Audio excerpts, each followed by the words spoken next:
Good. Welcome to the next session on IPCP, our coaching pathway. The next one is running now in February 27 next year. These videos to support you in understanding why you should be joining that. So this evening or last night, Jay ran a session and we ran into the coach's cognitive biases. So we're going to explore slightly that with the Headley and see how that is valuable and necessary for you to be across. Any questions that you have about the coaching pathway, when this video gets posted, put them in the comments and then Jay or I will respond directly to you.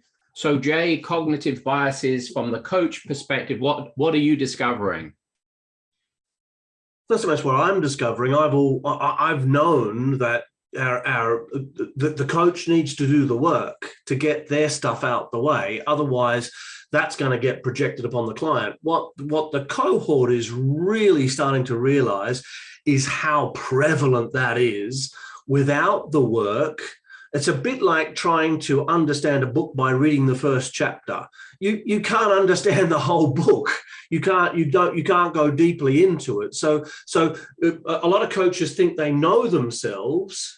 And some of these coaches have been through practitioner, master practitioner, and they've done the old meta coaching with us, coming into this program now, starting to realize, holy crap, my biases are quite large, and I can now actually see how they're getting in the way of me being an effective coach, an effective developmental coach. Okay.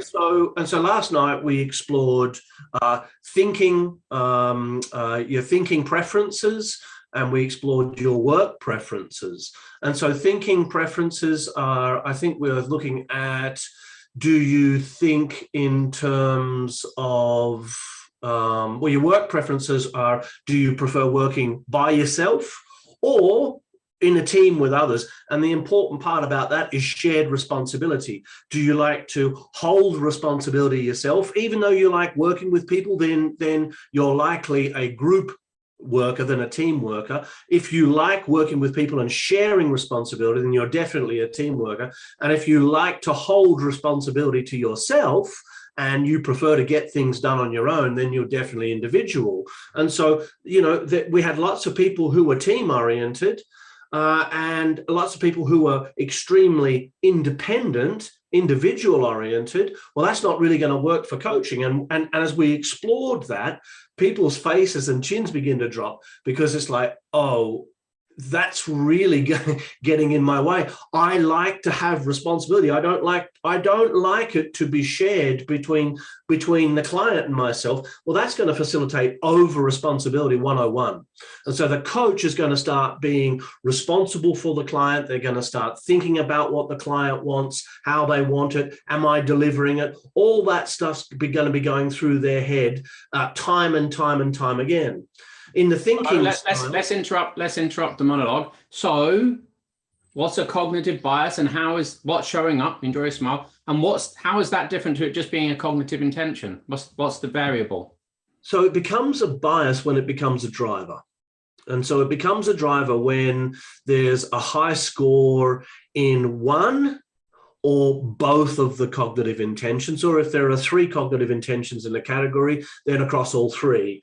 Then the category becomes a bias. Then it's a cognitive category bias, which is off the scale. Then it's part of your identity. It's part of your personality structure at that point. Oh, so hold on. Say more about off the scale. It's off the scale in terms of.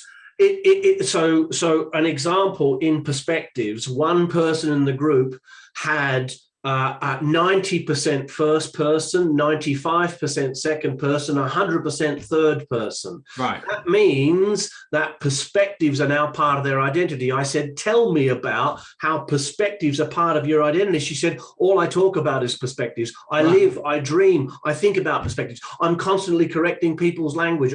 It's like it's part of her identity. That's why it's so strong across the category. So the whole category becomes a driver. How does that play out as a bias for that student particularly, without going into who that was? because they'll be constantly just coming back to perspectives. They won't be referencing anything else other than perspectives. They won't be referencing cognitive biases. They won't be referencing beliefs. They won't be referencing values. They'll just go, this is a perspective problem, because that's all there is. It's like tunnel vision. And so suddenly, well, that's your perspective, in his or her relationships, primary relationships. Well, that's your perspective, sweetheart. It's not my perspective. Can you hear how subjective that is? They're getting into arguments over whose perspective it is, because it's part of the identity structure now. Yeah. And so the bias is what, though? The bias is a category bias. Right. Yeah. Whereas if a person had a bias for second person perspective, and their score in second person perspective was 60%, and their score in first and third person perspective, let's say, was 25-30%, then second person perspective becomes a driver. Therefore referencing what you think other people are thinking and referencing what you think other people are feeling becomes a driver bias for you. Sure. Good. Okay. And and how is the course helping with that for the student? As we go deeply into each of the biases, the students are seeing not only how the bias runs for them, but we're having individual and collective coaching conversations where everybody's invited into the process. So I'll coach somebody to their bias by asking, what's the positive intention of the bias? How does it serve you? How does it not serve you? Really simple questions. As you sit back, do you have permission to be able to expand your thinking to include the other perspectives, to include the other views within that category? Stuff like that. But then we'll slow it down. And we'll go, what question would you ask here across the cohort? If you were this person, what's coming up for you? Who else has this bias? Right, what's coming up for you as I'm asking Bob these questions? What's coming up for you? What's coming up for you? What's coming up for you? What's coming up for you? And they're sharing, and that person who I'm coaching then's going, that's exactly what's happening for me. Oh my God, what that person said. And so we're collectively learning off, like in a group and team coaching experience, about these biases and how they play out, not only for the person who's being coached or the people who are involved, but also my partner does that. Oh my God, my partner says I do that. So awareness of these biases, unless you're aware of them, you're going to be projecting them onto your client unconsciously, which means you're outside of your awareness, and it seems as though you're being unbiased.